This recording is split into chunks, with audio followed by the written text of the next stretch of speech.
All right, Ced, this is the first ever, how about this? First ever podcast with Coach Mark Gottfried. It's called The Front Row, and I am lucky enough to have the one and only Cedric Kyles. Now, you understand most people don't even know who Cedric Kyles is. They don't even know. Yeah. So they go by Ced the Entertainer. So I've got him. Yeah. Thank you for joining me. What's up? Must be in the front row. That's the old Bob Euchre right there. What's up? In the front row. Well, before we start, let me, for those, I'm sure most people know about everything you've done, but, you've hosted comedy, Def Jam, you're a stand-up comic, you've been on the Barbershop the Movies, you hosted Who Wants to Be a Millionaire, but I think one thing people might not know, Ced, is some voiceovers in Madagascar, and the one that surprised me was Charlotte's Web. Who were you in Charlotte's Web? I was one of the goose. So it was two goose. I played me. It was actually me and Oprah. I played Oprah's husband as one of the goose in Charlotte's Web. That's too funny. And he also right now has the #1 sitcom. Congratulations again on CBS called The Neighborhood. Yeah. And, up against Monday Night Football. So you've had quite a career, Ced. Congratulations. Yeah, man. Thank you, brother. Been very blessed. Started in St. Louis, those mid to later 80s when I first started. Back then, it was, cable was, fairly new coming along, cable television and the streamers, the HBOs of the world were starting to, catch a real foothold. But, so television was growing. But the world of stand-up was growing, and it was mainly used to be all, just kind of comedy clubs around the country that you would perform at. But then right in the kind of 87, 88, started to be this resurgence of black comedy clubs. And so the opportunity to get famous and get notoriety became more, was kind of outside of the gatekeepers, if you will, of Hollywood gatekeepers. So I was able to, make a name for myself as a great stand-up in the Midwest, travel around Memphis, Dallas, Little Rock, Chicago, and make a living, man, make real money. So then, of course, that eventually led me to California. So, a few years back, you and I got in a car up in Porter Ranch, California, and we had to drive all the way to Carson. We were going to watch the Chargers before they went into SoFi. And I remember sitting in the back seat. It was just you and I, and we had a guy driving us. But I asked you a little bit about your story. And I'm going to tell you one thing that stuck with me, Ced, is that, you told me when you were young, you were writing jokes. And if I get this wrong, you got to correct me. But you were writing jokes for maybe a friend of yours, and they maybe had an amateur night or something, and they encouraged you to go on stage, and you were actually kind of hesitant. You were actually a little bit nervous, and I don't know. I think you told me the first night you actually didn't go up on stage. Is that right? No. So it's two different stories, but I did. It was a guy that he was a friend of a friend. He was a comedian. He used to like the things I would say, like just things I would say when we hang out, laughing. And he told me that he was a comedian. Basically, he told me, he was like, yo, I made 1,400 this week. I made 1,100 last week. I said, doing what? And he was like, I do jokes. I was like, get out of here. And he basically said, if anybody can do this, you can. And so he basically taught me how to be a comedian. He showed me how to set my jokes up, how to do a formula. We went over things that I would say like on a regular basis, things that he thought was funny, that was mine. And then the first time I ever did comedy, I won $500. I won 500. Now, I got pretty popular locally, but the other story you kind of mixing up is I came to California and I came out here to make it. And I saw Robin Harris and Martin Lawrence and Damon Wayans and Tommy Davidson and Jamie Foxx, some of these great people on stage. And I was so scared I didn't go on stage. Like they told me, like, yo, come up. And I was shook. I was like, nah, I ain't ready. So that was one of my things where coming to the big leagues and knowing you weren't ready for the big leagues was like, all right, now let me go get some more bad practice in. So when you were in, if I have this right, Cape Girardeau, Missouri, it's southeast Missouri State, I want to say, Yeah. and that's where you went to college. But said to get from there to L.A. And there's a lot of people, you know them, I know them. There's a lot of young people have like these great aspirations. They see somebody like yourself on TV and Jamie and Denzel and all these guys, and they say, I want to be like that. I can do it. For you, how did you have the courage? Because a lot of people are afraid and they just don't ever take the chance. And then they have regrets later. But for you, you took that chance. You took a step and said, I'm going. Man, I tell you that's one of the biggest things I tell young people all the time is that one of the greatest, hindrance we have about life is this thing of doubting ourselves from even trying. We'll doubt ourselves out of the situation. We'll give 100 excuses why it won't work before we even give it a shot. The thing about me is that, I think that being the only male in a single parent household was just my mother and my younger sister. But the male in that family, I had to take on, this kind of, you know, patriarchal energy early on, like be the man of the house, if you will. And so I always kind of had those kind of guts, those entrepreneurial balls. I used to sell sunglasses at the swap meet. I would trade bronzes from auctions. We had learned, a friend of mine taught me how to go to death auctions and find paintings and pictures, and we would auction and go and resell them for money. So I was always a bit of a hustler, man. So when the opportunity, for me to find myself in stand up, I came up with a plan. I was working at State Farm. I was a claims adjuster. So I was making good money, but I needed a plan in order to give that job up, because it was one of those, I kind of grew up in a generation where my mother, who was a teacher and first generation college, degree from her family, was like, she just kind of gave the point of view that you get a good job, you get a corporate job, and you work your way up. You don't dream. And so, but I always dreamed. I was always a person. So I knew I couldn't just quit my job because I had this great job at State Farm. So I had a strategy. I saved up some money. I think it was about 12 grand back then. I think I saved up like 12 grand to kind of Big money. cover Big and then money. I booked, huh? Big money. You had big Yeah, come money, on, man. 12 I was grand. rich, dog. Look, get out of here. Like, I had a Ford Escort that, my car note was $106. So I'm good, right? So I could handle that. But then I booked a comedy club that had 22 clubs, and they would let you come twice a year. So they gave me 44 dates. So they gave me another base salary. That's when I quit State Farm.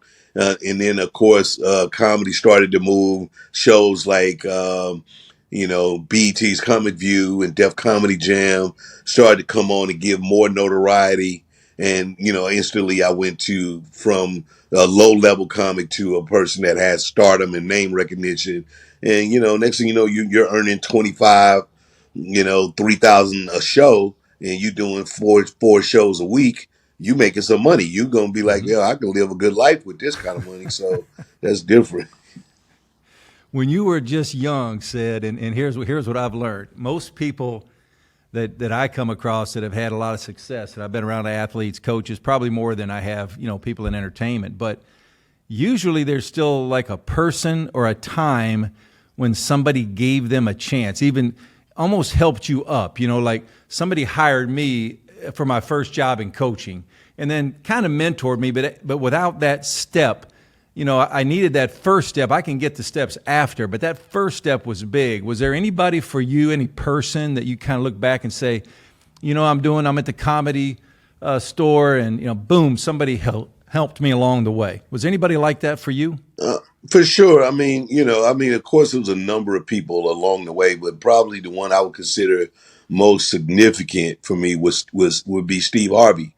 So Steve Harvey he was a comedian that was out doing his thing, headlining, moving around. I'd driven to Dallas to perform at a different club, and when I got there, they had canceled me. I was the opening act.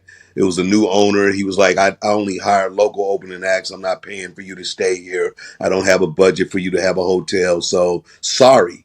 And so I'm stuck. I drove all the way to Dallas, 10 hours, thinking I was going to make 350, and be able to get back home with just a little $350, right? So Steve was starting another club in Dallas at that time. He was on the radio every morning. I had heard about him. So I went by and, he listened to my story. And luckily for me that week, the headliner wasn't doing well.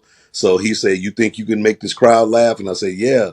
And he put me on stage after the headliner. And I went up and killed it. And he brought me back each night.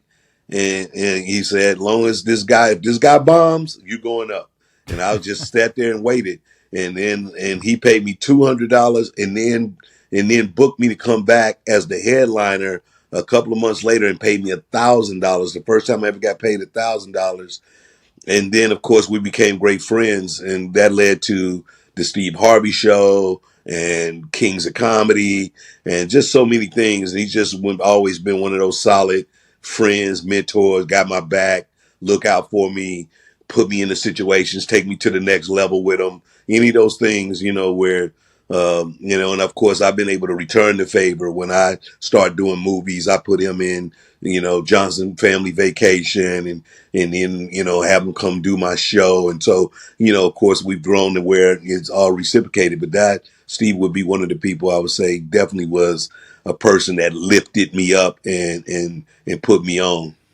Yeah, I like listening to that, Ced, because like even in my own life and coaching, when I came, I started at UCLA with Jim Herrick, and he did that. I was in LA playing for the Detroit Pistons in the Summer League back when it was in LA. Now it's in Las Vegas, but years ago it was at Loyola Marymount, and I got a call in my hotel, and next morning I got in a taxi and went, and next thing he hires me. But just like you had to kind of seek him out a little bit. And Yeah. then you got that break. But without that, if you would have had the courage or you'd have sat back, none of this would have ever happened for you, Ced. And a lot of guys Right. forget that, and they forget who's helped them along the way. And it's always been something that I've always tried to remember. Those people that have helped me along the way, even if they're not perfect people, but they helped me. And so in that regard, Yeah. I always want to be thankful for that. Yeah, that's right. I think there's a lot of times people try to do, a full sum of a human being, whatever they have flaws or differences, and to other folks, somehow they're supposed to resonate with you. But again, your story is uniquely individual. And I could say that, even my managers and my team that I have with me, these are guys, that been with me from the very beginning. And again, we've learned and grew together and fought together and struggled together. And so, it's a loyalty to that means a lot to me, even when it's times that you feel like maybe, I can do something different, or it's time to elevate the game and go this way or whatever. I do that with the understanding that this is my team that built me, not saying that I can't add these other elements, but there'll be additions too, not necessarily where I Right. got to take something out unless, again, people have to be prepared in all cases to be ready for an opportunity too, right? You don't just, to your point, you don't get there without being prepared or doing the work or getting yourself ready so that when somebody like Coach Herrick calls you, like, all right, I'm coming to work. I'm showing up. I'm being efficient. I'm being smart. I'm being a helpmate. I'm not going to be here just taking advantage Right. of you, my boy, kind of thing, or Right. I'm your guy, and Right. rest on those laurels. Ced, I tell people all the time because it comes up from time to time, and I've mentioned that you and I are friends. But one thing I've always enjoyed about you from the first time I met you, and I say this with all sincerity, a lot of times in sports or entertainment or whatever it may be, when people get some success, they're not as authentic, and I hate saying that, but it's actually true. One thing I appreciate about you has always been you're just a real guy. Like you're a guy's guy. Like when I'm with you, around you and your family and your wife and times we've been together, I've never one time ever felt like Ced kind of has this big time mentality. It's just like you're just a guy's guy. You're authentic, you're real. And when I say that, I kind of wonder, and I'm sure your mother and your sister and the home you're raised, but tell me about why you think that is important to you. You may not even realize it, but you are that way. And how, where did that come from, Ced? Because that's who you are. Yeah, I think that's probably the thing. Like, so my mother was a school teacher, and I think, for me, I kind of grew up in a number of environments. I lived in a small town of Caruthersville, Missouri, till I was like 10. Again, this is one of those towns, small town. Everybody kind of, you know everybody business, and everybody know you, and and there's a kind of a southern communication feeling about it. Then I moved to St. Louis and, moved into the inner city. When we first got there, a lot more kind of dramatic, a lot more action, a lot more, got to be sharp, got to be tough, got to be, be able to, fall in with different groups, went to college, and got educated, worked in corporate America. So, it's this idea of understanding that people are not a monolith, that you kind of gotta you gotta know and be able to talk to and vibe with people on every level. So I've always kind of, recognized that about the world. And so, that it's gonna be people that's bigger than you and smaller than you, and people on different planes and every day in life. But most of the time, if you share the human experience, you're gonna have something that you can learn from a person. So you never necessarily walk in like somehow because on television, I know the most, I'm the best, I'm the coolest, or the richest. In any kind of situation, you'll be quite surprised in this world of like who does what and why. So, that's my attitude about it, man. I just try to make sure I'm another person in the room doing my thing, appreciating and respecting everybody else that's in the room. And long as we operating from a level of respect, then that's pretty much how I do it. Well, and I think the the evidence for me, obviously, when I'm in around you and other people, but your family as well, and you've got a great family, wonderful children who are just wonderful young people that are going to do well in life. And to me, a lot of times, like even coaching when I was in the ACC or SEC, and people get excited about you're winning, but to me, the evidence usually is your family, your children. I look at your children, and they're a result, of you and Lorna. They're growing up to be good citizens, and so I think that to me, that's evidence of somebody who they really are, not who you see on television or in a movie screen or that kind of stuff. So true, man. I think that's always the case, man. And I feel very blessed to have that too, man. Because you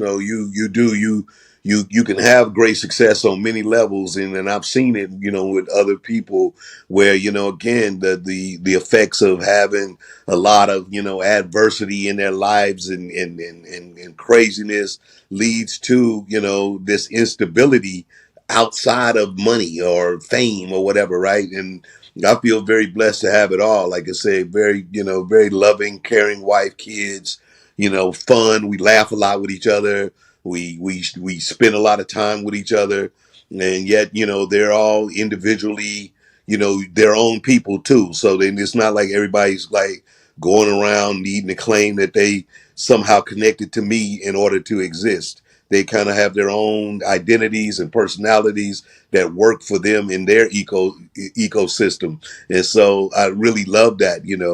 My son the other day mentioned that he had to kind of I forgot what happened. I forgot who he said he met. But he was sitting there, I think it was like a Bill Burr or another comedian, and he was like kind of in awe, and they was talking, and he was kind of like, like he went up to him kind of inadvertently, and then he said, I got to a point where I just needed to just like let him know that I'm not a crazy person. I was like, oh, by the way, I'm Ced the Entertainer's son. And he's like, oh, okay. He said, he's like, all right, cool, man. Cause he was like, I just caught myself like just coming over as a fan and just kind of like, and I've seen people do it to you, and I'm like, I know better. But he was like, but the fact that I did it, that it was like, I was like standing there kind of awkward, and I said, oh man, let me just tell you I'm Ced the Entertainer's son, and he's talked about you a lot, and so he was like, oh, okay, got it. So That's it funny. was just funny that my son's like, I hate to pull that one out, I hate to pull that card out. That's fun. Let me ask you this one, Ced. So, like when I'm coaching, when I was coaching, and you're going to play at Duke or at North Carolina, you're in the NCAA tournament, or big games come up.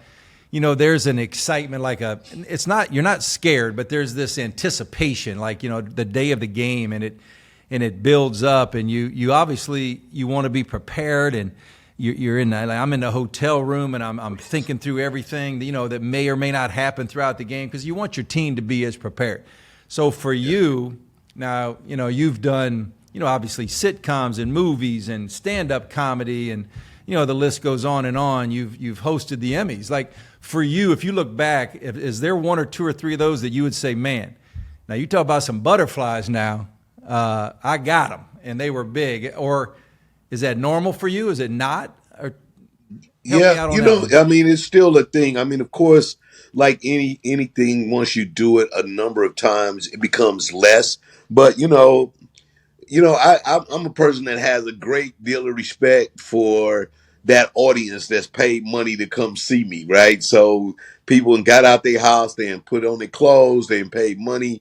So I got to deliver, man. So there is a degree and elements of butterflies that kind of come, especially if I haven't been on stage for a while. Any little period where I'm off stage, and it's funny, it's probably like you coaching. It don't take long, but Right. you go from all right. My last tour date was in May, right? Like Mhm. May, because we go and then we let the music acts take the summer months, because they come out and they're so big they just chew up all the tickets. Beyonce, Taylor Swift, Drake, all these artists are out touring right now. So comedians usually don't tour like heavily in the summertime. So I haven't been on stage since March. Now I'm gonna go and perform September 1st, 2nd in a casino in Oklahoma, and I've been shaking, you know, stressing, just like I got to be ready. I need to know. I don't know what I'm talking about. And it's the process. Now, as soon as I Yeah. get on stage, Boom. I'm gonna know exactly who I Boom. am and what I do, and Boom. I'm just gonna be like having a good time. But it is that now, so of course, original Kings of Comedy is one of those moments. When I did the White House Correspondents Dinner, that was one where the butterflies will definitely show up, because that's one where you feel like you're out of your element. I'm not a Right. political kind of satirical comedian, but I was asked to host the White House Correspondents Dinner when George W. Bush was president, and so it was fun. It was scary, and I went up there and I did my thing. But it's one of those moments. Of course, hosting something like the Emmys, these are big Mhm. moments that a lot of people are counting on you for ratings. They're counting on you to keep that audience engaged. So these things become a big challenge of, what is it that you're bringing to the table. How does it happen? So for the normal, we're all out here, just we're learning, and you're going to put your hands down on the Hollywood Walk of Fame. How did you learn? Did you get something in the mail? Did they call you on the phone? How do you Oh know? man, How do now, you yeah, you find out get. that's happening? It's a committee. It's a committee they call, and they kind of let you know that you've been nominated. This is what's going on. There is once you've been nominated to be on the Hollywood Walk of Fame, there is some criteria you got to meet. You got to get a certain amount of people to sign and people to vouch for you, and then once you meet that criteria, it Boom. is a fee, because they got to do that. But sometimes you, like your agencies or whatever, they raise that money for you, because they clean it, and they got all these things that like come with Oh, having your star on the fame. So you gotta pay into this little thing, but it's fairly minimal for the recognition that you get. It's pretty awesome. so when you first got a letter, and you got a letter from the committee, or a phone call from the Yeah, kid you from get the from committee, the was it the was it like Hollywood. was it like, damn man, this is I got my Hey man, and when I first moved to LA, my first apartment was a block over from Hollywood Boulevard. So like our little quick resources, running to grab a soda or some chips, or get a something fast for the house, some batteries. I would always walk up on Hollywood Boulevard, and of course those names would be on the street. And as a young dude coming out to LA, you see those names, you see those great names, the Lucille Balls and the Dean Martins and the Frank Sinatras of the world and Sammy Davis Jr.'s and Richard Pryor's. You like, oh man, like you see that with so much reverence and honor that and Jackie Gleason was a big one for me. That was one of, when I was little, he was probably the most person I most recognized that I thought I could be. He was a big fella. He was smooth. He danced. He sang. He dressed sharp. And he had the ladies. He was Jackie Gleason, man. So I was like, yo, I saw that imagery in myself. And so, that was the kind of thing that you like, all right, cool. Can I bring that kind of, magnitude back, the bigger than life personality that is, a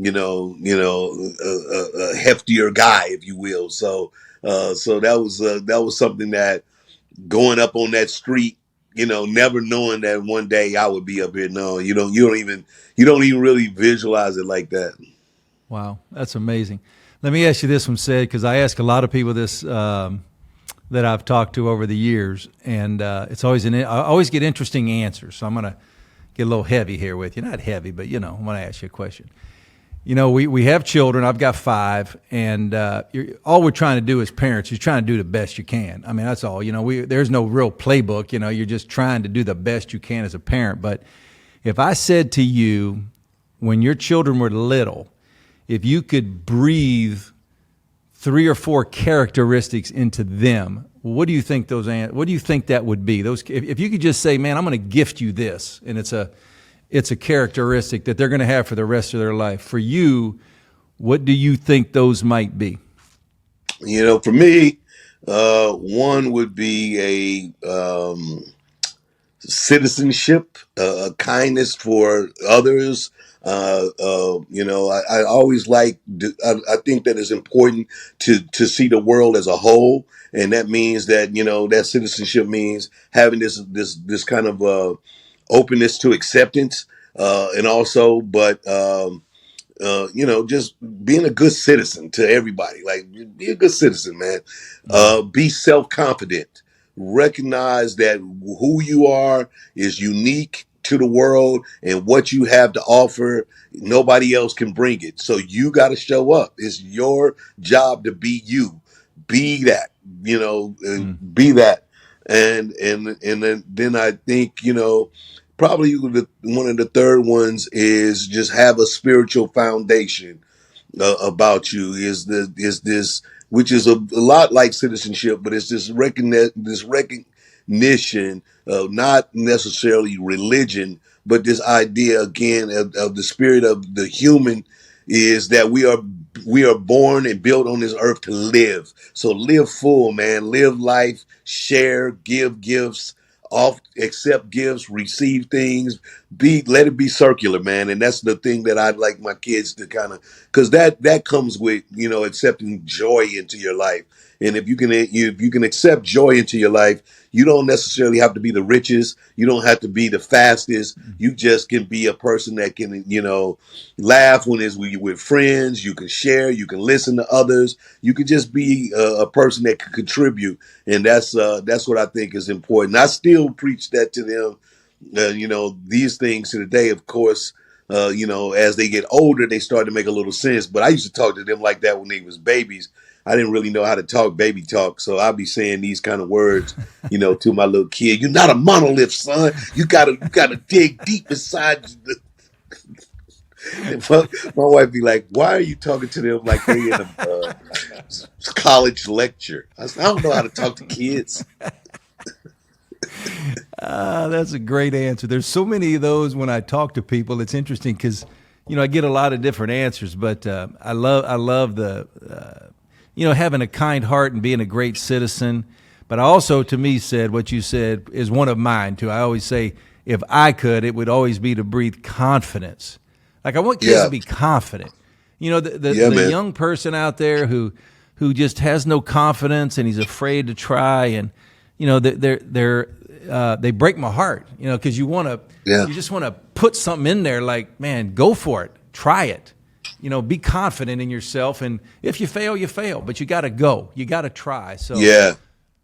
Yeah, I say that, again, failures are just really building blocks to your future. You gotta like have these little mistakes to show you things that you can learn and go. You just don't get there just by dreaming it true. So, and I have to, do that with my son probably a lot more than my daughter, because kids, boys, they often think that they have to have the same level of success as their fathers, or that's they right. see themselves like having to be like exactly who Mm-hmm. you are and what you represent and what they see as a man. And that often challenges them, in order to really even give it a shot, because they're too afraid that if they miss the mark, they're either going to be judged by not only the world, who says, "Oh, I can't believe you're coach's son and you can't Yeah, shoot a that's basketball, right. or you That's right. can't dribble.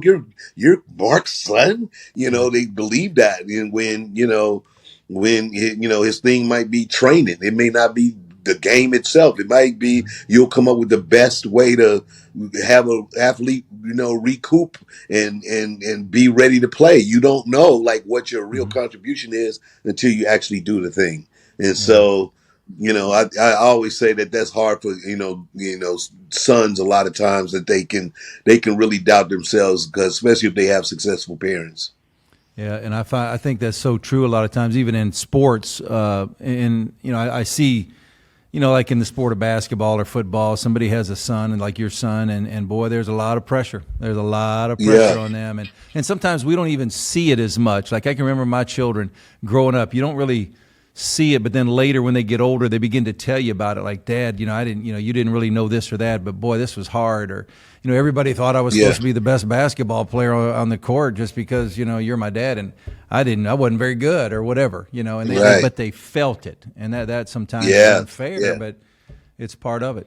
So, Yeah, and so you're right. You're being able to kind of just instill confidence, to recognize who they are, what they can contribute, recognizing that they are an individual, that their unique story is going to be one that can help some other people, and to own that, and then you'll start finding your own way, your mhm. own light, and design, Yep.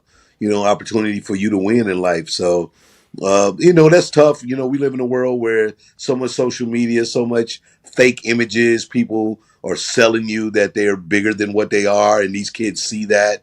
They see kids their age, that's already successful and got NIL deals and shoe contracts, and they sell shoes on the internet, and they drive Ferraris, and they're 16 and 17 years old, and it's usually fake. It's all social media stuff. But again, if your kids growing up in that world believing That's like right. this is a real thing, they can find themselves feeling not worthy and not adequate and not ready to keep up with their peer group, and Hmm. that's always been a challenge. That's always Yep. a challenge for young people in general, Right. is being able to keep up with your peer group, whether it's reading or getting Hmm. girls, or Hmm. being able to stay up late.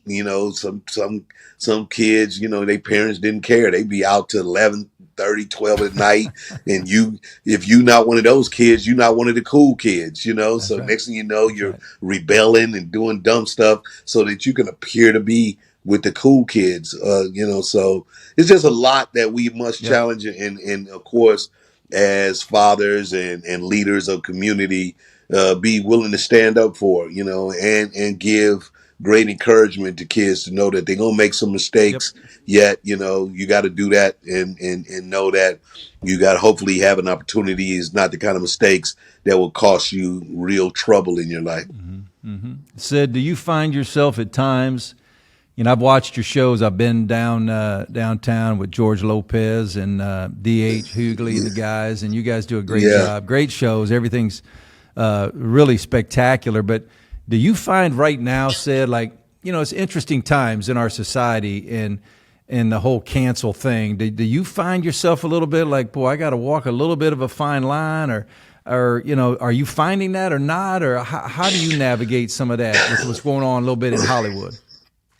I mean, it exists for sure. I mean, cancel culture is one you got to be, very aware of. This goes back, with so many, especially with me having, a connection to CBS, right? And I got this bigger corporation that they have, responsibilities to other corporations because of the advertisement formula that they use. So again, it's one of these things that, going around saying reckless things, saying things that could cause, a large group of people to be offended would, though I may think that it's funny or I think it's something I really believe, I think that, I have to be aware of that. And, and you have to know that that's a part of society. At the same time, it is the job of the comedian to be a provocateur, to be a one that is shining or putting the light on our society. So sometimes these jokes can be subversive in the sense that I want you to look at yourself as much as I say something that could be, considered offensive. The joke is actually designed so that you can either see how did you respond? Were you offensive or did you not?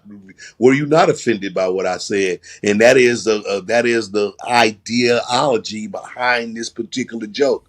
And so, you got to remember that comedians, that's their job. You have great comedians like George Carlin and Chappelle and these guys, that they provoke, they prod, they pick, and they do that for a cause, not necessarily because they're being rude. Now, if people are just rude, you going up and you just saying offensive things about cultures and people or women, and that's whack. You know what I mean? So I've never really been that kind of comedian.